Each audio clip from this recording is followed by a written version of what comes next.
오늘의 하이라이트 뉴스를 전해드립니다. 10월 16일 수요일 오늘의 뉴스 이수연입니다. 오늘 오전 6시부터 오후 8시까지 전국 2,400여 개 투표소에서 재보궐 선거가 진행됐습니다.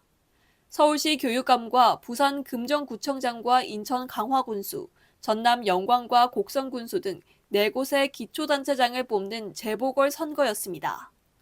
규모는 작지만 지난 4월 총선 이후 열리는 첫 선거인데다 격전지가 포함돼 있어 관심을 모았습니다. 여야는 서로 대비된 메시지를 보였습니다. 국민의힘 추경호 원내대표는 지역 일꾼들을 뽑는 선거라고 말했고, 더불어민주당 김성회 대변인은 윤석열 정권을 심판하는 것이라며 지지를 호소했습니다. 결과에 따라 총선 이후 민심의 행방을 알 수 있을 걸로 보여 국민의힘 한동훈 대표와 더불어민주당 이재명 대표의 리더십에도 영향을 미칠 것으로 보입니다. 한미일이 새로운 대북제재 감시체제인 다국적 제재 이행 모니터링팀 MSMT를 설립했습니다. 한미일이 주도해 설립한 MSMT에는 영국과 프랑스 등 서방 8개국이 동참해 총 11개국이 함께합니다.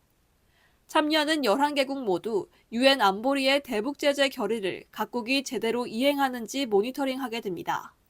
또한 정례보고서뿐 아니라 특정 이슈와 분야별 수시보고서를 낼 예정으로 이전의 유엔 전문가 패널보다 촘촘한 모니터링이 가능합니다. 이번 MSMT는 기존 대북제재위원회 산하 전문가 패널이 지난 4월 임기가 만료되면서 반년간 공백 상태였던 대북제재 감시망을 복구할 수 있을 것으로 전망됩니다.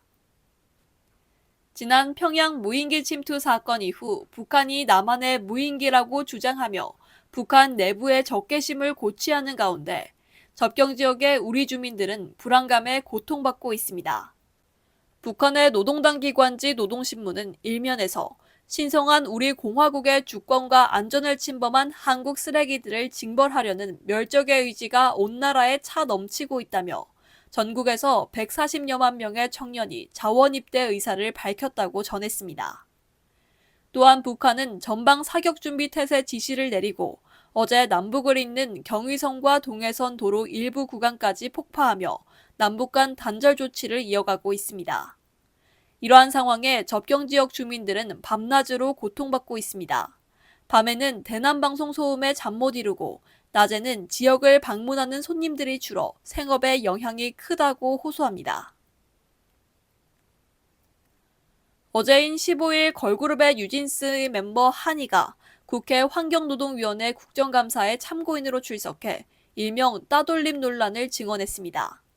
모 기업인 하이브와 민희진 전 어도어 대표의 갈등으로 시작된 걸그룹 뉴진스 사태가 국회에 소환됐습니다.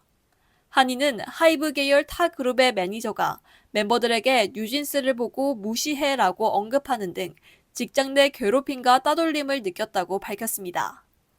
회사에서 저희를 싫어한다는 확신이 생겼다고 말하며 마지막 소감에선 눈물을 보였습니다.